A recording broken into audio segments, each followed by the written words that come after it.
Justin, I read that you said 18 months ago you almost died because of a relationship. What happened? How close were you to losing everything? I mean, in some regards, I lost everything. Health-wise, I mean, I was completely blindsided. So my blood pressure went to 180 over 120 for about a month or two straight. My resting heart rate was 100 beats per minute. I lost 40 pounds over 6 weeks, maybe. And now I'm on like 3 or 4 meds to sleep at night. So it's a lasting legacy of the trauma of what happened. But after what happened, I lost my whole support system, so that's why I say I lost everything. So you were in a toxic relationship, is that right? I would, in hindsight, categorize it as a lot of gaslighting and Mm, manipulation were the things that I look back on and notice a lot more now. mm. Um, there were some mistakes I made in the beginning of the relationship that I think lingered on her thoughts the rest of the relationship, and maybe was the fuel for the revenge plot, so to speak. Yes. Talk to me about the early days of this relationship. How did it eventuate, and were there red flags that you might have missed or you could have seen earlier? It started, and this is a big piece of data supports this. It started as a hookup, and data shows that hookups don't turn into lasting, fulfilling relationships because there's no basis of compatibility and interests and that kind of stuff. So there's red flag number one. Red flag number two is probably the wishy-washiness of the commitment in the beginning on both of our parts. Neither of us was really fully in, and so there was probably some relationship trauma that happened on both sides because of that. So already those two pieces already are not a great start. And we did get along for a period of time, but it was because she was a great actress playing a part rather than a committed partner that was fully invested. Yes. And what is one truth that you recognize about that relationship that you wish the world knew about relationships? I think that people have to be honest with themselves about, are they ready for a relationship? Is, what they're looking for from a relationship? Because looking back on it, I didn't even really know. I kind of fell into it because, we seemed to get along, but there wasn't really anything behind that. Hmm. And regarding red flags, a lot of people do ignore the red flags initially in the early days of the relationship. If someone was to be listening to this and is just entered a new relationship, what are some of the red flags that they should be aware of? I think some of the biggest ones, at least for me, are, does the person validate your feelings and your experiences? Because that's a huge one. If you're not with a partner that is supportive of you and your emotional state or some of the things that might be upsetting to you, that's going to be so unfulfilling the rest of the relationship. I'd Ye- also look at, in conflict, how do they treat you? Are they yes. kind or unkind? I think those two things are like really big, red flags or signs of bigger problems that will show up as much bigger issues later on. Mm. And most people think dating trauma is emotional, but how did yours nearly kill you physically? Imagine being in a Disney movie of sorts in your mind, and next thing you know, you're in a horror movie. And every time you turn for help, it's not help, it's an ambush and it's an attack, and it's something that makes the situation worse. And it kind of was like that. So my body, l- I literally felt like I got thrown into a different world. And had to figure out where I was, what I was doing. It's like the show Quantum Leap, if you've ever seen it. It's a good analogy. The first 5 minutes of the show, he's trying to figure out what year he's in, what city he's in, who these people are, and all that kind of stuff. And it's very much like that when you get ambushed by someone who finally decides to kind of reveal themselves and blow up the marriage or blow up the relationship in those really traumatic ways. Mm. And looking back, what were some of the earliest warning signs that you might have dismissed? I think, looking back on, there's one within the first short bit of introducing her to my children from a previous marriage. And this is such, it sounds silly, but it's such an, this is why I say small things are the big things. I had always said Justin Bieber was a bad artist to my kids because of the example he set, like whatever. It's a silly story. But the first day she shows up, she's like, "No, Justin Bieber's great. Your dad's wrong about that." And thinking back on it, it's like, wow, that is, you're coming in and asserting to my children that I have and I've raised that you're the source of truth and not me. And so that I think is a glaring example of like this minor thing, but when you think about it, it represents a lot. Mm. And how did trauma manifest in your body before your mind caught up? Oh man, my somatic responses are just terrible. For the last 18 months, I was vomiting a lot. It shows up in an inability to eat, inability to sleep, severe nightmares, high blood pressure. Um, like I said, nausea. I had to take, I forget the medication for a while that, makes you hungry again, because I just couldn't eat. It was just too much. Yeah. And how do you rebuild trust in yourself after realizing your instincts failed you? That was the toughest part, and what I realized, the first step was self-love, um, because what I realized after all this happened, I was betrayed by the people around me. No one's loved me like I deserve, and so I need to show myself and educate myself what self-love looks like. And through that, I started to gain trust in myself again because I believed in myself again. And so once you finally, heal that part of yourself, when you go to throw the jacket on the hook, it lands. Or when you go to do some Mhm. other action, you're in tune with your body and your mind. And it's just this different, level of operation that I can't articulate very well. Yeah. I heard, I think it might have been Sadia Khan, Justin. I don't know if you know who she is, but she said when people enter a relationship, you're not competing with her past experiences, but the trauma. Everyone has trauma, whether it be an abandonment of a parent, neglection, and some of these things you have to really work on because these tend to manifest. They tend to show up in new romantic relationships. What have you come to learn about how trauma and attachment styles play a role when people enter a new relationship?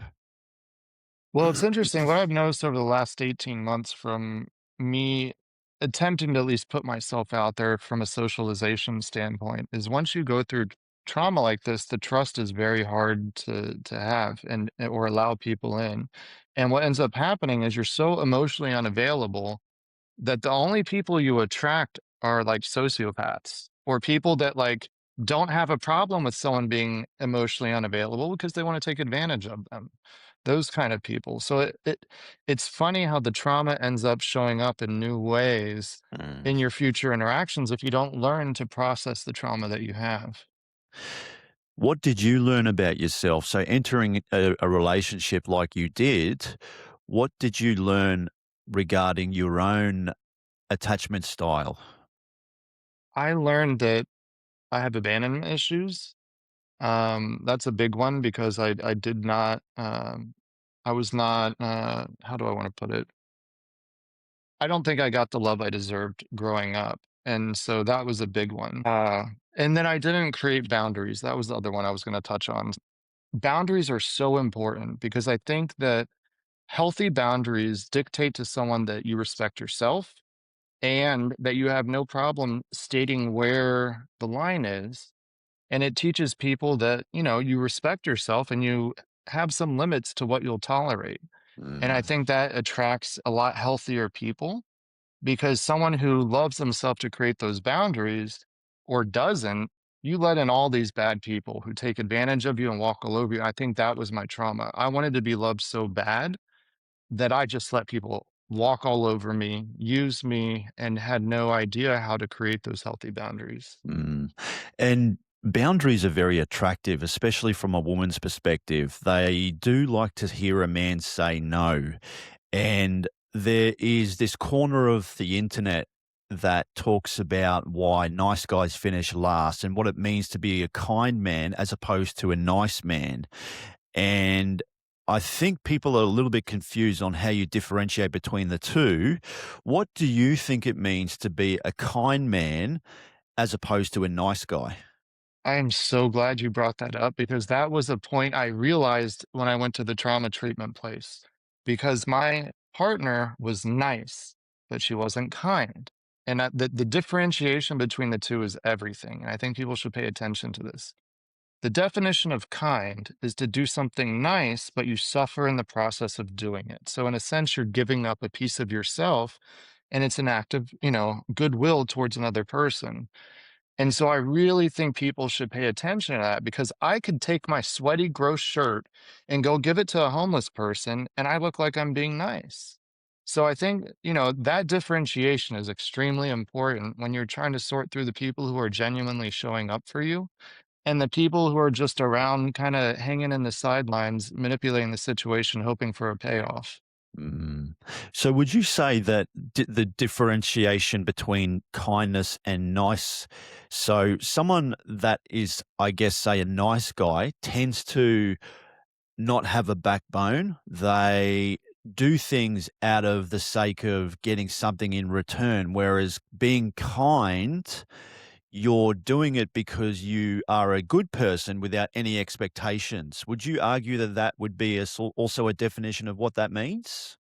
Yeah, I would say that's a good general description. I think the nice guy is someone who has no boundaries and just thinks that doing these things, like he's going to jump in front of a bullet and everyone's going to rush out and be like, oh my God, you're such a nice guy. Whereas kind people do things because it makes them feel good. Like Mm, I have a really I'm such a giving kind person that it becomes a problem. That's why mm, people walked all over me. And now I have healthy outlets for it, like helping the homeless, where it's like I'm pouring that into a place where it's healthy to pour it into mm. rather than, being the nice guy getting walked all over. Yeah, yeah. This is a question I love. I ask this a lot, and I'd love to get your perspective. Why do people sabotage relationships even though there are a lot of green flags? So, someone that, say, is a very thoughtful, caring, generous, benevolent person, they do everything right, and vice versa. It could be a man or a woman, and that person will sabotage that relationship because it's unfamiliar. Maybe they had abandonment issues or abuse as a child, and now they're into a healthy relationship, and their nervous system goes, "What the fuck is going on?" What's your thoughts on why people sabotage relationships when there are a lot of green flags? Depends on their background, but I would say a good one is it's almost like subconscious that you're not going to be the one to ruin this. I'm going to be the one. I'm going to have control and I'm going to be the one to ruin it because I know you and I know you're going to ruin it and I can't have that. So I'm going to ruin it instead. So I think that's a piece. I think there's people who um, things are just going too well, it drives them crazy. I think it's, Mm, unfortunate. I think in this situation, it was all part of the plan, unfortunately. It just took a while to get baked out. But I think that in most situations, when one partner sabotages, it's there's some discomfort in the situation. Like they can't let themselves be vulnerable enough to this person, and they're getting to that point where it's like, oh my God, I'm gonna really have to open up. Can't do that, sorry. My abandonment or my mm. childhood, let me blow it up. Yeah. And you and I both can agree on this. The dating scene right now is a shit show. It is it's a minefield. People are just struggling to find compatibility. They're trying to find their perfect person. They're going from one relationship to the next. You have a large portion of men going their own way and not partaking in any sort of interaction with a woman. I read somewhere that 50% of men are afraid of making a move on a woman for being seen as creepy.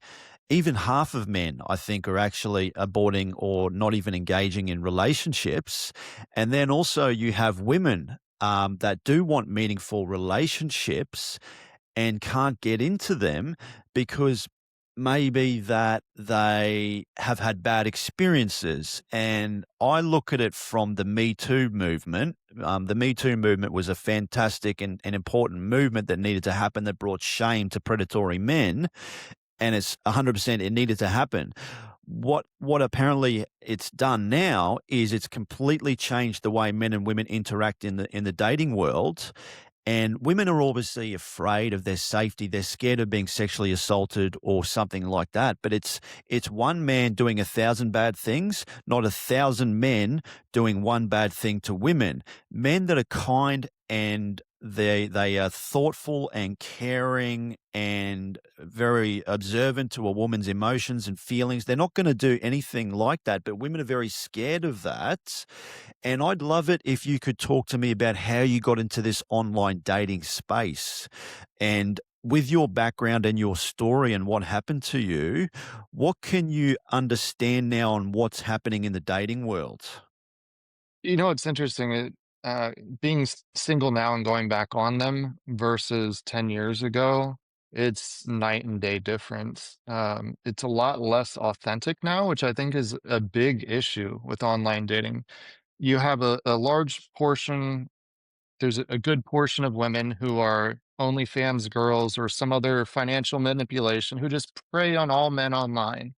So that creates a bad experience for men, and then they get jaded to it, and, that creates a whole separate issue too. And so I think that's part of the problem, that it's so inauthentic on both sides that people are so guarded now. And then you have the compounding issue of everyone having to have 2 jobs or whatever else. They don't even have time for dating, It's like, Mhm.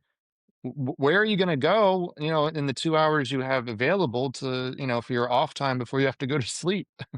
So Yeah. I think that's part of it too, but, my life experience and in trying to figure out what happened to me is what caused me to create the app, because I started creating a checklist of, like, things that that stood out to me in her behavior, and it then snowballed, and I started building different pieces of the app to increase the safety. So, like, Mm. the Cray score was the first piece I did, and then I realized, wait, this doesn't capture the online financial manipulation and deception piece. So then I created the schemer score. And then I realized, well, wait, this is only, inside someone's head. What about the legal stuff? So then I created the background check. And I realized, well, wait, people use all these fake phone numbers these days. Let's put the catfish check in there too. And so I tried to really like think through all the ways that someone could like victimize someone online through dating apps, and try and protect people from that, because Mm. you know, you get invested when you meet people online and you talk to them and you spend days or weeks texting them, and then just to find out that, oh my God, this person has 6 felonies and, robbed 2 banks, you're just like, God, I wasted all that time. And time's the one finite resource we have. If Mhm. I can save people time and trauma, crap, that's a big win. Yeah. Talk to me about the app that you designed, Justin. What is it? And what are some of the features on it that are different from your other apps like Bumble, Hinge, and Tinder?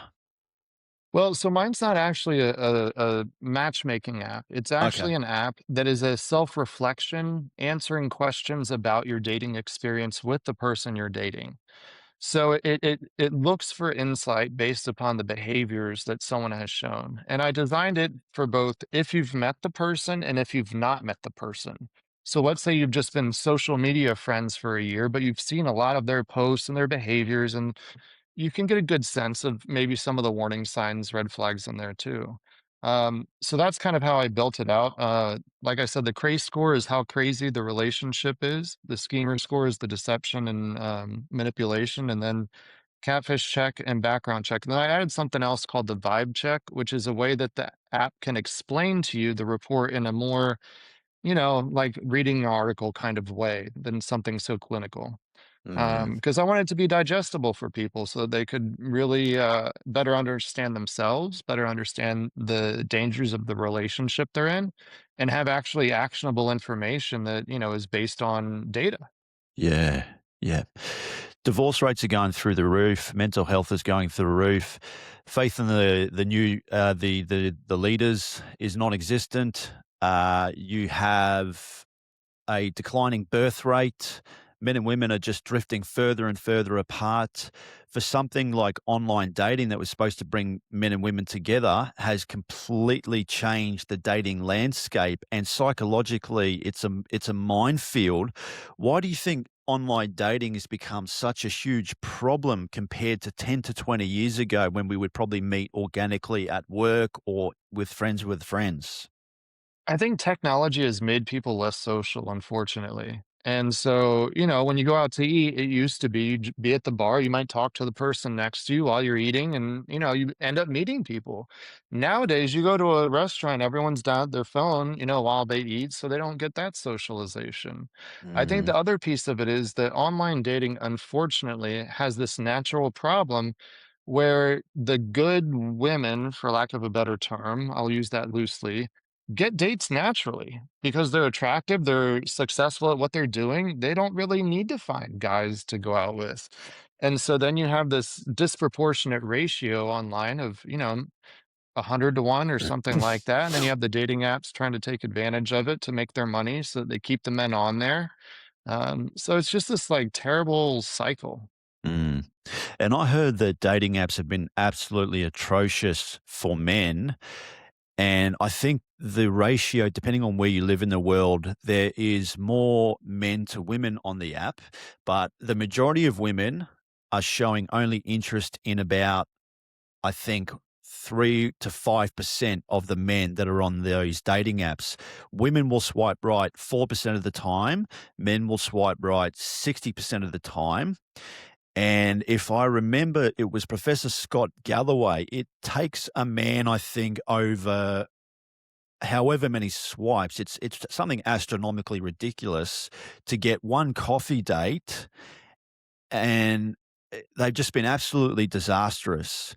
So if people aren't in a position where they can meet somebody at work or they work, as you said, 2 jobs. If they are on a dating app and they are dating for intention, what are some of the things that they can do to try and gain more attention and attraction on those apps? Make sure your pictures are flattering. Make sure there's some variety in the pictures so that it shows you doing your interests, things you like to do, so that people learn about you. Do you travel? Do you like to go canoeing or fishing or skydiving or, go to the beach? I think people like to get a sense of someone's personality. And I'm a proponent of less is more. You don't want to write a paragraph profile like this that, it just shows that you have too much. Like if you're doing this in your profile, what are you going to be like out on the date? Are you going to talk Mm, my ear off? So I think just being mindful about how you present yourself is huge.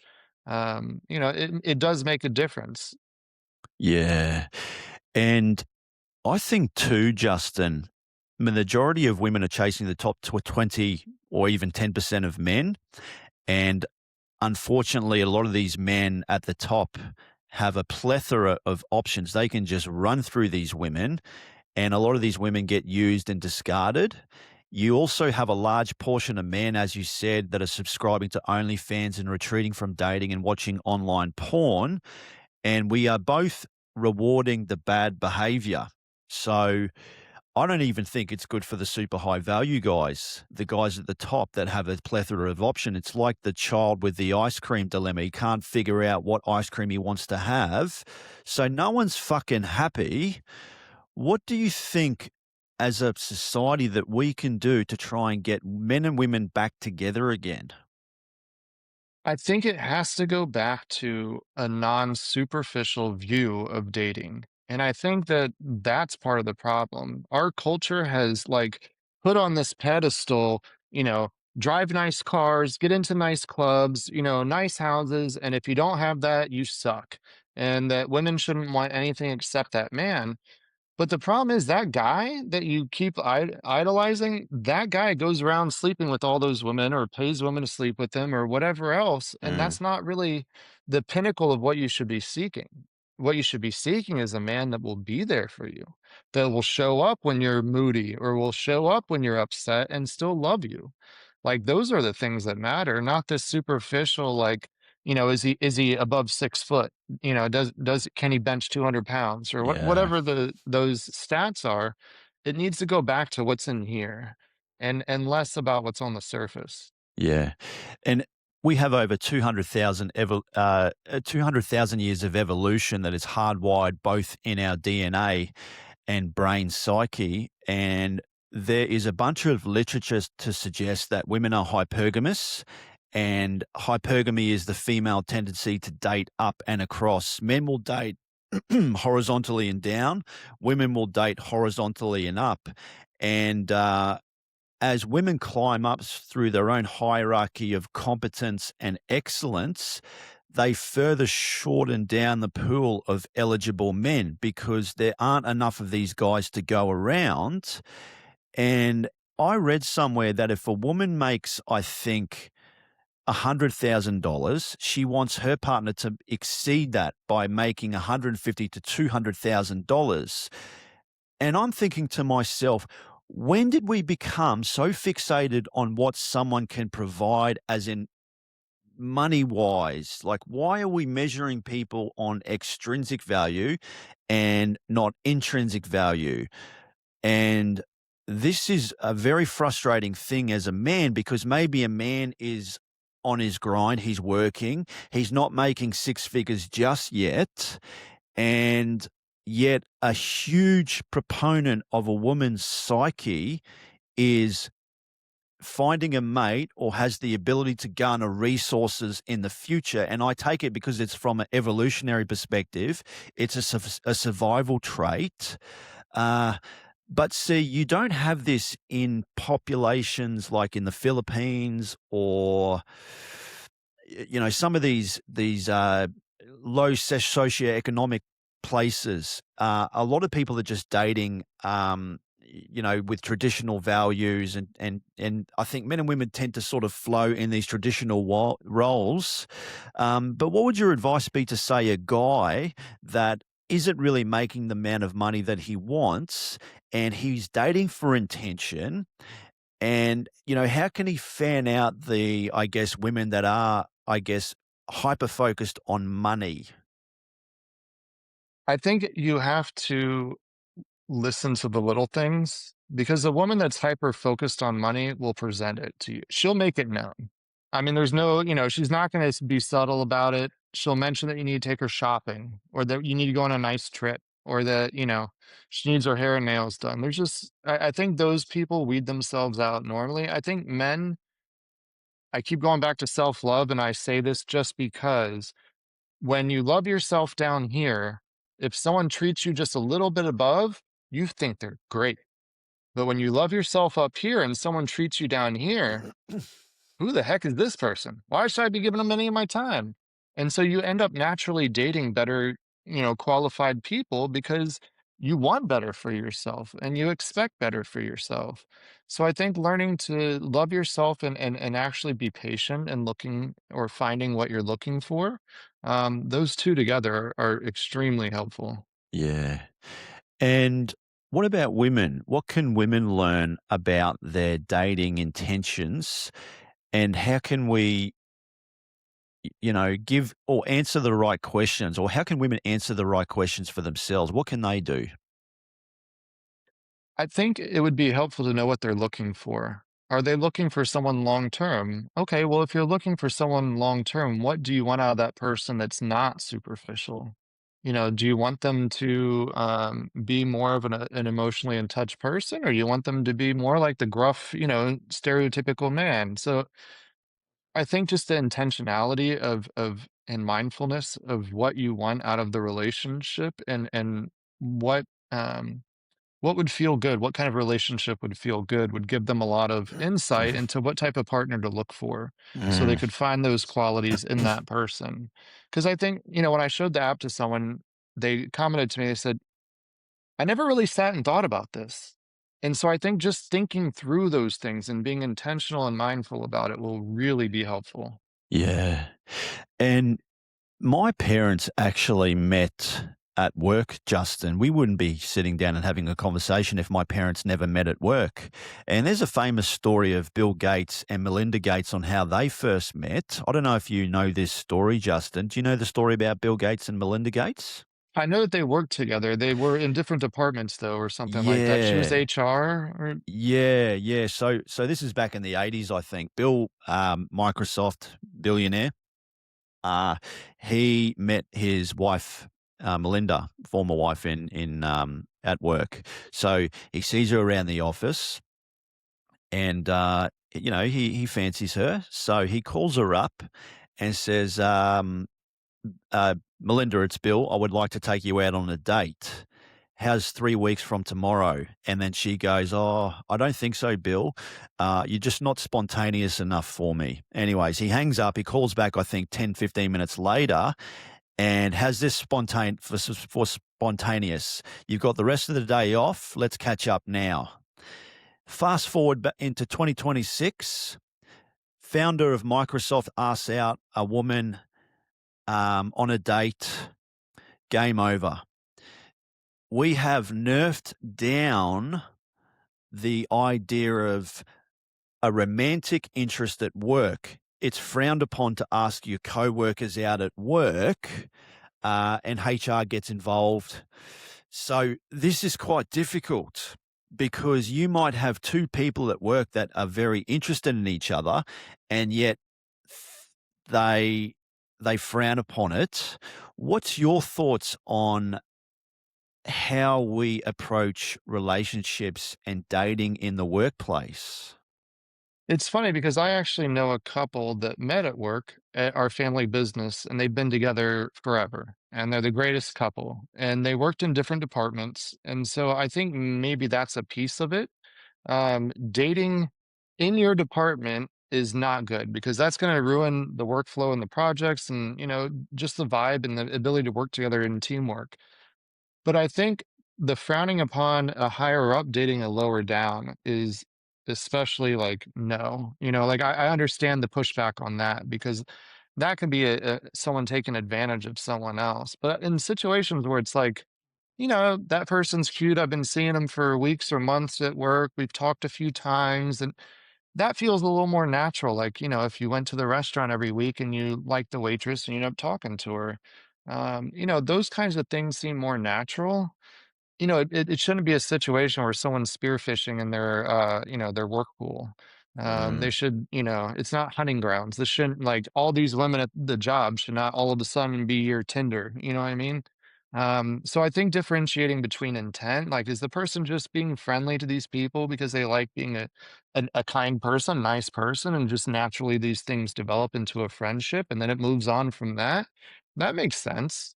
But mm. just going up and hitting on the cute sales girl or the cute, customer service person because they happen to work there, that shouldn't be anything anywhere at any work.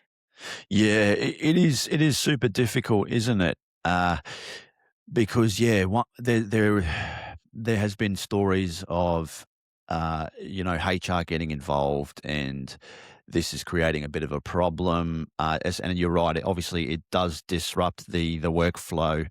Uh, but vice versa, I wouldn't be here today if my parents never met at work. So where's the line? Where is the line that we draw? I don't know. What do you think? I think, like I said, I think it should, I shouldn't say it has to, but it should stem from a place of genuineness. And I think as long as it's like genuine and patient, I think that feels like two words that, or descriptive words that kind of fit something that feels comfortable for that kind of situation. Yeah. And guys are scared shitless, Justin, to approach women in the real world. And I read a study that above 80% of women say that they want the man to make the first move. And I did say earlier that 50% of men are afraid of making a move on a woman for being seen as creepy. And this obviously because it stems from the Me Too movement.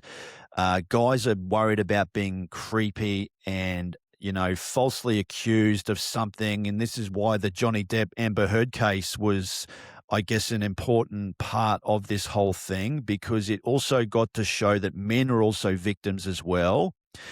And what do you think is the best way for a guy to approach a woman out in the real world without being seen as creepy? So I always recommend to people to first practice social interactions with people that are not the opposite gender, because you need to get just into this natural kind of flow state where you can, talk to someone, just make small talk.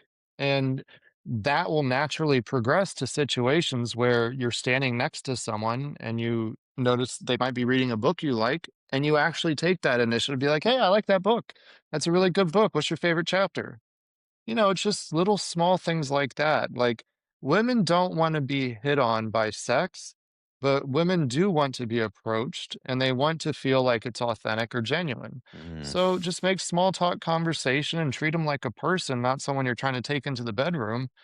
And I think it would be less creepy and it comes off as, just a genuine good person. Yeah.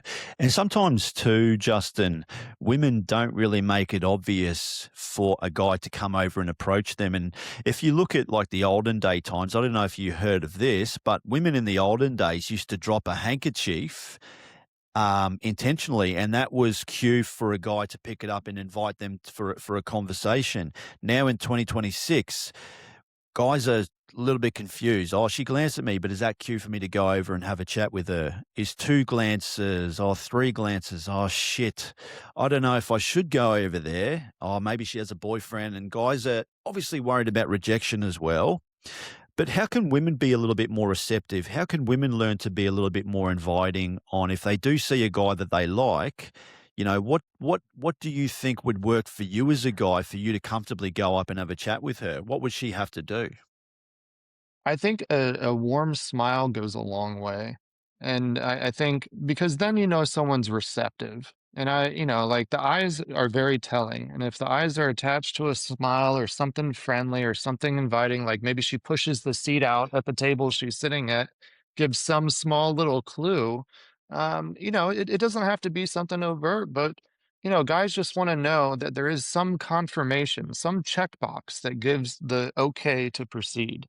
Because like you said, yeah, we want to be respectful. We don't want to be going up to women all the time. We don't want to be seen as someone preying on people. But sometimes we need that little nudge to know that, yes, it's okay to approach you. So a small smile, maybe a, continued glance, repeated smiles, pushing the chair out, little things like that. Taking our headphones out and putting them on the table so he knows like I'm not cutting myself off using headphones, Mm. because guys look for those small clues. Like, is she completely engrossed in her work and has headphones on and isn't looking around? You know, that does matter how you present yourself in a public setting about whether men might approach you. Yeah. It's a little bit like golden retriever vibes. If a woman, I guess, has that mindset, like, and that's why people love to go up and pat a dog is, because they're very inviting and warm and friendly. That's what I've told some of my female friends. If you see a guy, treat it a little bit like golden retriever vibes. You have to kind of dumb it down for us a little bit. Yeah. With the app that you created, Justin, it's called Cray, is that right? Yes, it's Cray? Cray dating safety. Dating safety, and you did cover some of the check marks that people can look for when they're dating somebody. But can you explain what Cray score and schema score is in simple terms? What is that? So I took all the red flags and added weighted scores to them based upon how much they might impact the health or satisfaction in a relationship or the safety, really. So, like ones that are physical, violence or aggression, those are rated much more highly than like something, less, impactful on someone's safety. So that's what those were designed for, is to be able to articulate those things in a way that's uh, connected to how they might harm someone and how much damage it might do to someone. Mm. Why do you think divorce rates are going through the roof? Why are we seeing more and more families destroyed? And we know from studies that women apparently initiate 70 to 80% of the divorces. And I think, I'm not too sure about in Australia, but I know in America, guys just get absolutely wrecked in divorce settlements, especially alimony. So, what what do you think is happening? Why do you think divorce rates are going through the roof? I this is just my guess. I think it's a mixture of the branch jumping that you mentioned, Mm, mixed with this new movement of online influencers who teach women this, "What are you gonna do for me?" mindset. And that mindset you have now turned a man not into a person, but into a bank account. And now you don't care about that person. There's no emotional connection. It's just a means to an end. And I think those 2 things are getting compounded because, if a woman only consumes that media, all she keeps hearing is, "I can do better than whatever situation I'm in." And so it ends up creating a lot of problems. It's kinda like the men's, subreddits that had the blue pill, red pill thing. mm, It's a lot of toxic, Andrew Tate type stuff shows up too on the male side. And so there's a lot of people that back in the day, they would never be given any sort of voice or attention. And now there's just this platform for these, um, people that are ruining the foundation of dating, mm. are given a huge audience. Yeah. Do you think social media has exacerbated the problem? Yeah, I do because everyone compares themselves to someone else and doesn't focus on just their inner happiness. Mm, Your happiness should be in this area right in here. And I don't know if you've done DBT or not before, but one of the things they teach you in dialectical behavior therapy is that we assign value to events, and we can either assign a good value or a bad value, and it's up to us. And so I think that's, um, something that is lost in today's world. yeah. What about the declining birth rate? And how can we get couples to start having more kids? I think that goes back to the wages in this country and the cost of living and if you look back to post World War II, people could buy a house, a car, and live a good life off of one salary. Yep. Women weren't even working. And what you have now is the government has now, or companies have now pushed off their welfare they give the employees. So the government now has to subsidize some of the pay and the health insurance and things like that, because companies have learned I don't have to do anything for the employees. So now you have people who are working crazy hours, are burned out, they don't feel fulfilled, they don't have money for any joy. Who would want to have a kid in that environment? I don't Yep. blame them. Yep. Yep.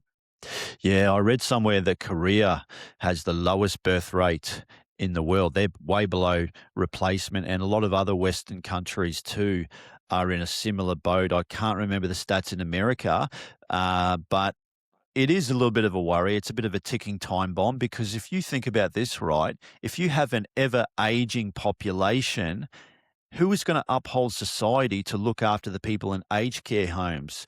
How are people going to be able to function and manage the infrastructure if there's not enough people? And this is a little bit of a silent crisis in I think that back in the 70s I heard that people were saying the earth's overpopulated and there was that story. I can't remember the guy. He was talking about the overgrowth of the population of the world. And now you've got certain people like Elon Musk talking about this idea that we have a huge problem right now and the potential of a population collapse, which is kind of scary. And I read somewhere in Japan, um, adult diapers now oversell baby diapers, which is, Yeah, I knew they had an inverted population. yeah. Japan was one of the countries that they were worried about the most, and they incentivized, I think, the couples to get married and have kids, Mm, and they still can't get people to, have kids. yeah, yeah. Do you think also there's been a little bit of an indoctrination by maybe the news and the media to thinking that a career is more important than raising children and having a family. Well, I think maybe as people are living longer, they're realizing they can push off having a family till they're older. I mean, as we're aging now, we reach, what, 100 years old in some cases. And, Yeah. 40 years ago, people weren't living that long. And so I think now you have this kind of up push of when people want to live out their lives. Like, 45 is the new 35 or whatever, Mm. however they say it. And so I think that, exacerbates it. And what scares me too is the robot situation Oh, coming. That yeah. is gonna destroy the workforce. They're already phasing out people at car manufacturing companies and phone manufacturers. Soon it's just gonna be engineers going in and fixing some bolts, and that's it. Yeah. You also have a large pool of men as well, Justin, that are extremely lonely, and they are now talking about the idea of sex robots, and they're becoming very intelligent and what they can create, and it's really scary that men have actually now resorted to uh, sex robots. What are your thoughts on that? I mean, in some ways, it could be great for the sexual assault issues in this country. I mean, Mm, all the, reoccurring people who, the people who sexual assault are reoccurring offenders. So, that's right. if we could solve that issue just by shipping them a robot, let's do it. I think the government would, benefit a lot from that. Do I think I'll ever use one? No. Mm, I can't imagine it, but, if it helps people, take the edge off or feel fulfilled or not be depressed at home sitting by themselves, then I think that's good. I think the area that they have to watch out for, though, is the echo chamber effect, and this is what I think is one of the problems of this online world now. For example, like the OnlyFans girls or these people that have a following, the following just praises this person and gives them positive feedback regardless of what they're doing. And I mm, worry about how robots and isolated, reinforced things could, exacerbate that issue. There was like that guy who killed his mom because Chat GPT reinforced his delusional, paranoid thoughts and was reinforcing that he should kill her and that she was plotting to get him. So, it could go in a really scary direction with all these people siloed with a device that just, so we just have to be careful, I think, and mm. create some good safeguards in place and make sure that these products, they give, good thought to how these products could go wrong. Yeah. And I do think as well, Justin, that both men and women are very argumentative and very combative towards one another at the moment. There's corners of the internet where women are bashing men and men are bashing women. And we've created this situation where men and women just are they're just mean to one another, you know? We complement one another. The most beautiful thing on the planet is men when men and women get together and raise kids and have a beautiful family. What can we do collectively as society to try and be a bit kinder towards one another? Try to be part of the solution. And I'll give you an example. 18 months ago, after everything happened, I had insomnia and I used to walk at night in downtown Tampa, and I'd see all these homeless people sleeping next to the convention center. And this is like half a mile from one of the richest zip codes in Tampa. And it just bothered me because here's all these people going to work, passing these people and doing nothing about it. I end up getting them inflatable mattresses, and I've been feeding them for the last year, once or twice a week, because I feel that like jumping in and being part of the solution, it fixes those problems, but it also helps you feel better about being part of the solution to the world's problems. Mm. I don't know if you read the report, Justin. I've talked about this on a few podcast episodes about the Lost Boys report. This is a study that was conducted in the UK about the problems that young men are dealing with right now, when we know all across the world that the alarming suicide rates in men is 3 to 4 times higher, and you're seeing a lot more boys exiting education, they're exiting family life. They are coming more and more, I guess, m- misogynistic, I guess, to maybe to some women. And I think, they don't really have good role models. And I'll have to send you this report so you can have a bit of a read through it, Justin. But this is happening all over the world. How can we help young men today in this world? I think what's missing, and this is just my 2 cents, I feel like what young men are missing is a connection with their dad. Hmm. I think a lot Yep. of young men are growing up on video games, are playing with their friends. They're not getting a strong male role model's impression put on them of proper behavior, and I think then they are less social and they are less confident, so they're not, performing in ways where they're effective. I think that's part of what's exacerbating the issue, me personally, Yeah. because I think that to live a healthy, fulfilling life, in post-traumatic growth, they talk about these pillars that you need. If you don't have the exercise, if you're not eating healthy, if you're not engaged socially in good, a circle of support, all these things are needed for you to be feeling like an effective, Mm. fulfilled human being. And so all those young men are out of alignment. They don't Yeah. have those pillars. They're not being baked into them.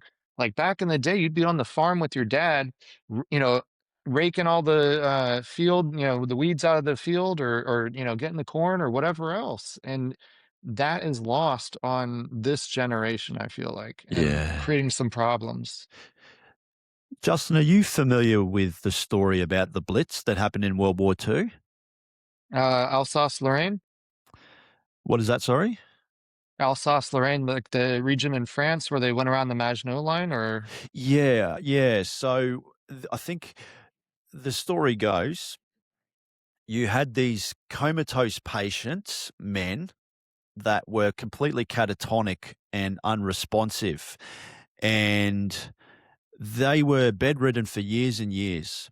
Anyways, when the bombs started going off and there were casualties and just total destruction and annihilation, there was no one to drive essential service vehicles or ambulance and fire trucks.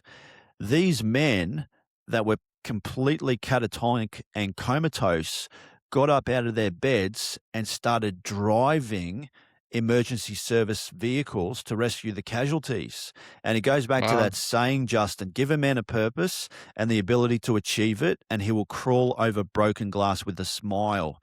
Men want to feel capable, they want to feel needed, they want to have purpose.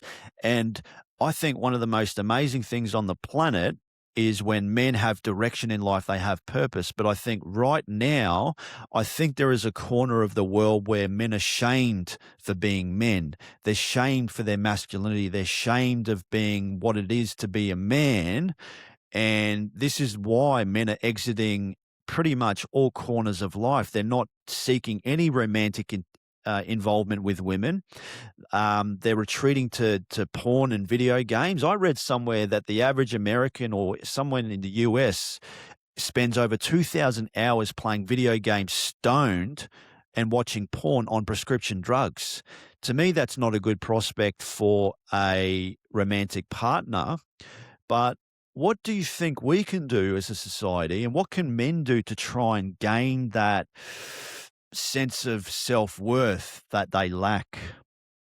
Yeah, I think so. That's going back to the self-love thing. I think the self-worth comes from self-love, because if you treat yourself with kindness, you do all these nice things for yourself, you gain that naturally from it. And I think that you will not get those things through video games and porn and other things like that. That's like superficial, fake, sugary crap. It's not the Mm, sustenance your body needs. It's just band-aids and distractions from, where you should be spending your energy, which is becoming a better, competent man, learning new hobbies, trying new things, putting yourself outside of your comfort zone so you have growth potential and can grow in these different ways. You're not gonna do that sitting on your butt playing video games, jerking it. yeah, yeah, yeah, that's right. Yeah. And I think too, men are also extremely lonely. The number of friends a man would report having back in the 90s was 6. Now that number is 0. Men are incredibly lonely. and they're missing a brotherhood. They miss that involvement, whether it be going out camping in the woods or hiking or fishing. See, I'm heavily into martial arts, Justin. I've been doing martial arts for over 30 years. And I always say to young men, join a fight gym. It is one of the best things you can Yes. do as a man is to join a fight gym because like you're dealing with real world adversity in the purest form. Your dickhead boss giving you a hard time at work, or your spouse giving you a hard time, or, someone cut you off in a road traffic accident. These things are minor compared to someone trying to strangle you in jujitsu on the mat. It's the purest form. So, joining a fight gym, in my opinion, is one of the best things. And it doesn't even have to be a fight gym. It can be anything. You can join a community center. You can join, I don't know, if you play tennis or, join a rugby team or a soccer team. But what do you think men can do if they are feeling isolated and lonely, if they are into sports, if they are into certain hobbies, and maybe they've joined a community centre, but maybe they're a bit shy, but they want to sort of make friends. What do you think a man should do to make friends? Well, I agree with you about the martial arts. I've done Muay Thai off and on for about 10 years. That's And amazing. Yeah, yeah, fantastic. I always joke there's something therapeutic about getting punched in the face. Oh, Because 100%. I feel like martial arts give you a lot of different skills. They give you the ability to work through panic of in fight or flight mode, durability of getting through a situation and coming out okay, and just the camaraderie of everyone in the gym. Like this is one thing I don't think most people realize about martial arts gyms. You go in there and everyone's so excited to have you there and teach you technique, and like it's not the meathead, oh, you're new, we're gonna beat the crap out of No. you. I can't wait to, so it's great. It's a great resource. I put both my older 2 children in it. I'm gonna put my youngest in it too, because I think it is a growth potential, and it does create confidence, and it does create those opportunities for people to realize that they're not weak and incapable. They can be Mm. strong too. They can overcome these things, and they can be tough just like that person they see on TV. It's just about exposing yourself to it, and like I go back to that growth thing, trying new things that, are a little scary, that are a little dangerous, that are a little worrisome, where you get a little panic going in and, am I going to like this or not? Mm. I think also too, Justin, we're raising a generation of pussies. We're not teaching kids resiliency, and we're not teaching them the building blocks and the foundation to solve problems on their own. And this is why you hear about a kid that's born a millionaire or born into a family that's incredibly wealthy. You're not teaching them the skills to be able to work problems on how to acquire money and resources. If everything's just given to you on a silver platter, you're teaching the kids you're teaching them to fail. It's setting themselves up for failure, I should say. And you and I both know that as men, we have to go through struggle. We have to go through the hard times. We have to go through obstacles and adversity because it makes us into the person that we are today. It's cliche, but it's true. Diamonds are built under pressure. And if you coddle kids too much, you set himself up for failure. What can parents do to really try and stop helicopter parenting and really try and engage their kids to try and figure it out for themselves? One thing I've tried with my 4-year-old that is filling their head with intelligence and knowledge. Because I think competency and confidence comes from that. Mm, You want your child to feel like they can interpret the world or nothing comes as a surprise. I think, teaching your children thoroughly what to expect from the world, what it might throw at you, uh, you know, that will teach them a lifetime. Those are skills that they'll never go away. Um, and it'll save them hopefully from some dangerous or bad situations too. mm, yeah.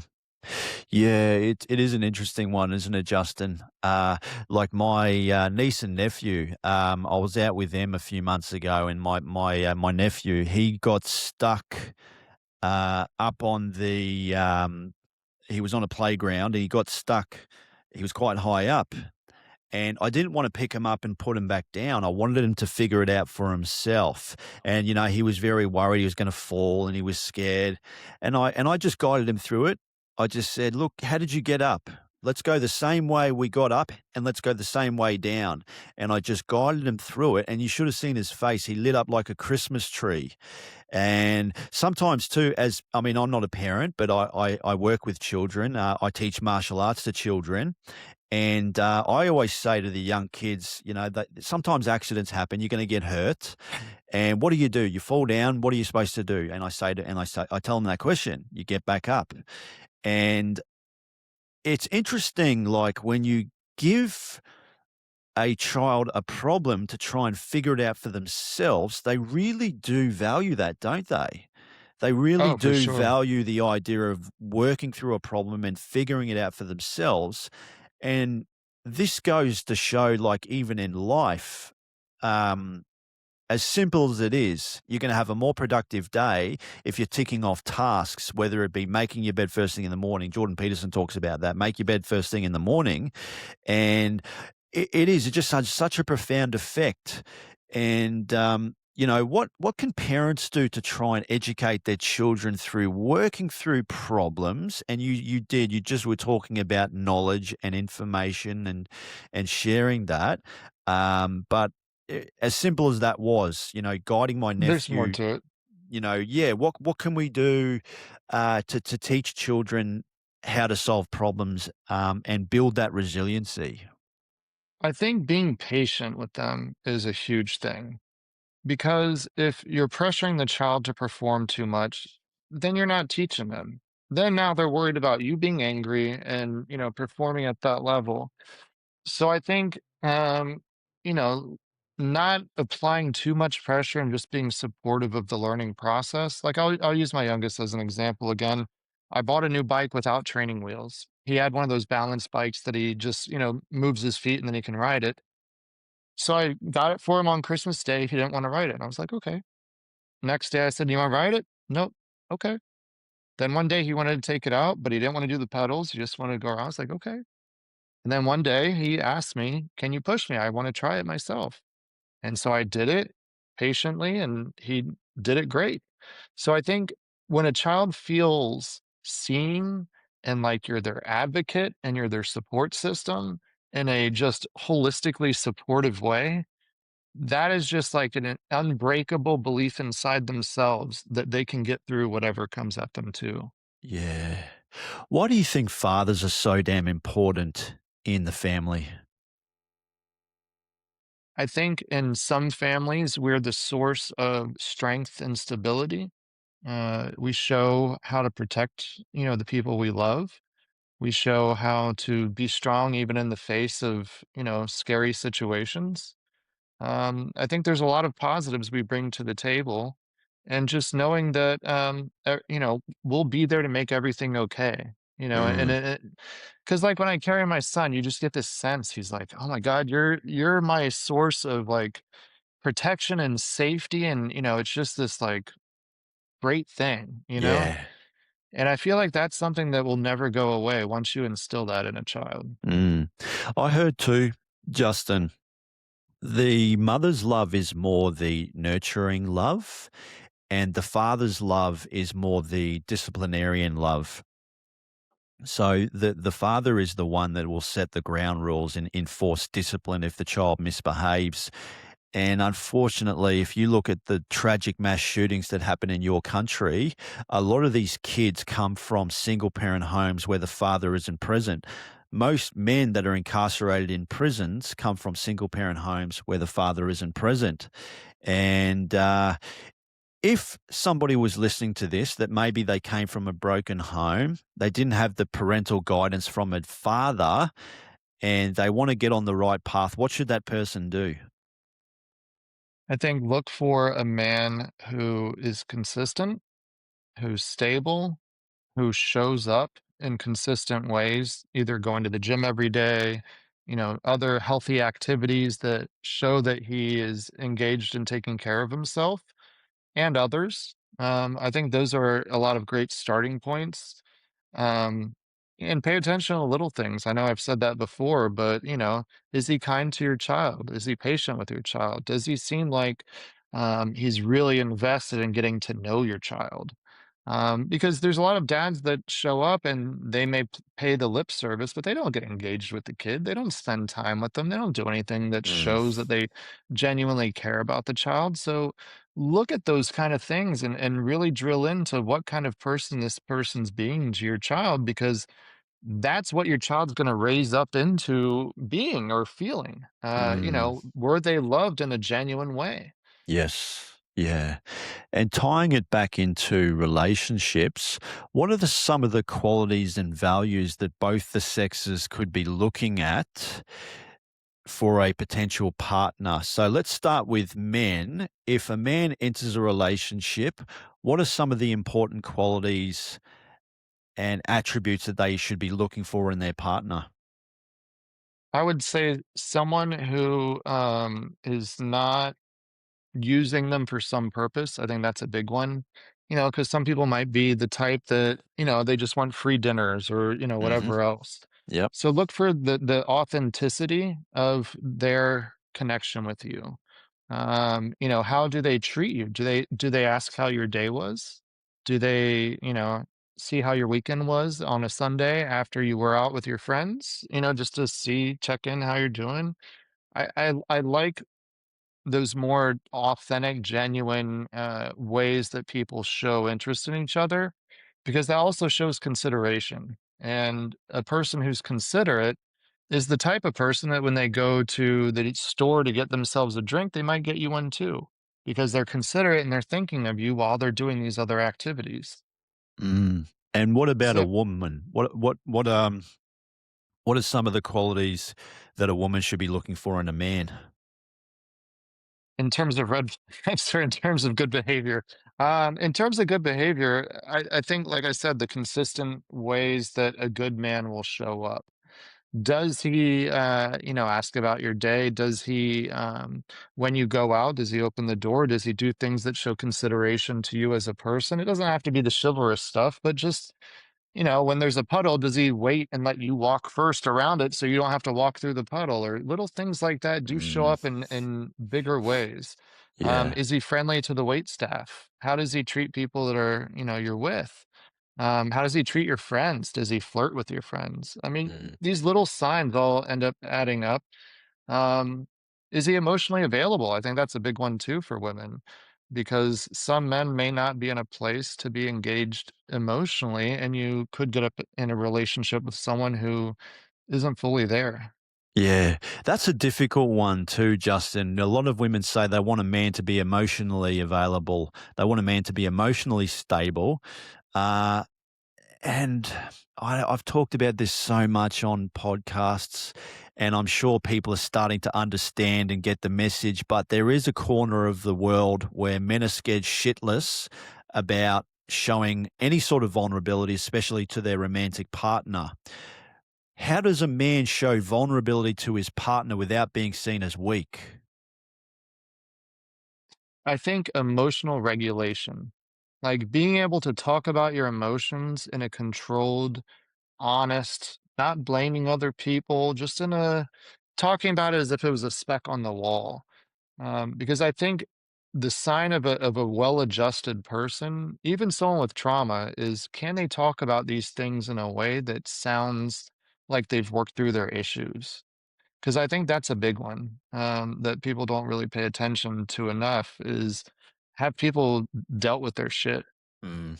And would you also agree too that a man needs to watch out for emotionally regulated women?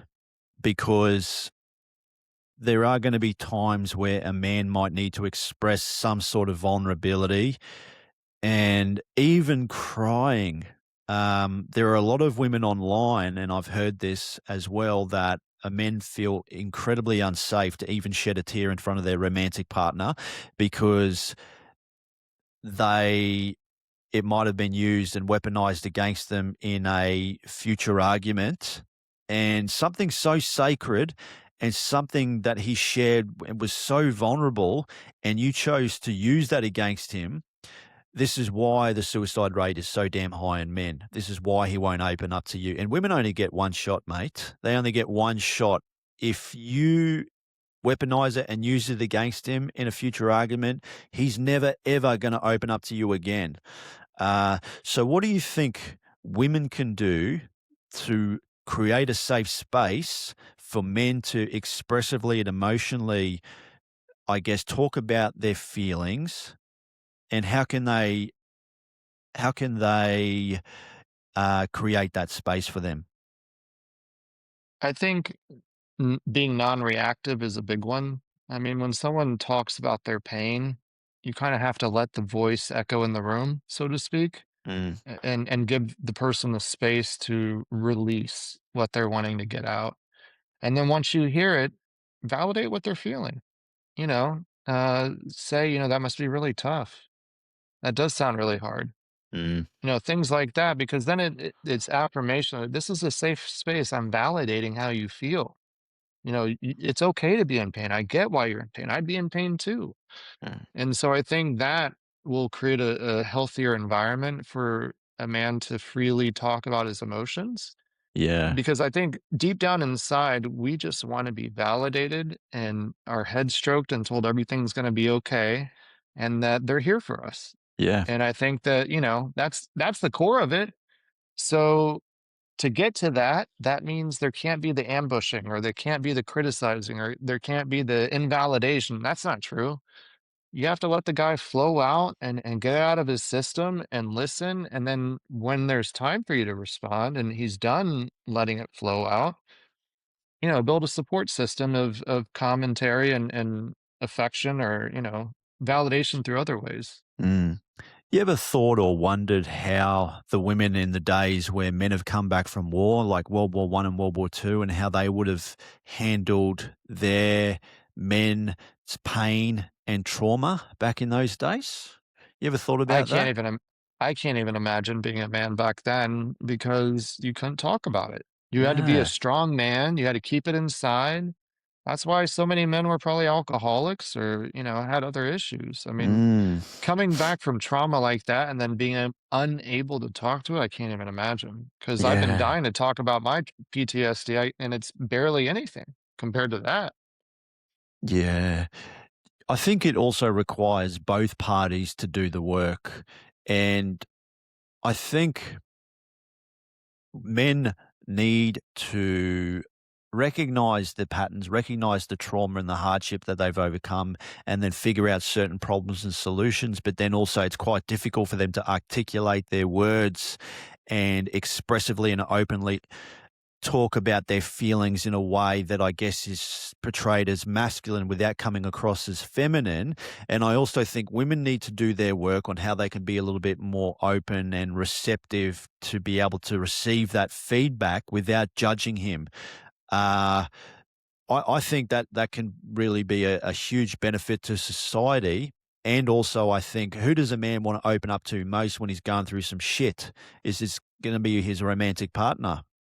Um, Yeah, I think yeah. men don't typically allow each other to talk about these things in a way that, like, think about it, if you're sitting around with your guys and a guy opens up, one might make a joke or something like that. So I think we as men haven't learned these skills. So it makes it Mhm. very difficult for us to support each other in talking about them or even knowing how to talk about these things. And I think that's Mm, a big challenge too, is because we haven't talked about them for so long, because our dads didn't know how to do it, and because they didn't teach it to us, we don't really know how to do it until we get into a situation where it warrants talking about our feelings.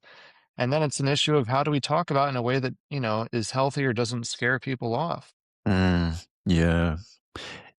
If anyone that is listening to this, Justin, that comes from a broken home, they've had bad experiences with breakups and relationships, what would the message be today? What would be the message that listeners could walk away from this conversation?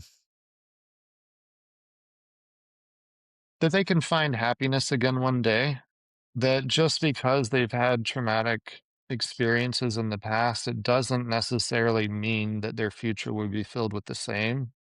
Part of changing that narrative means understanding what your past trauma is, how it's showing up in your current life, what things you do to impact it showing up in your current life, and what changes you need to make so that you can not end up in that repeating cycle.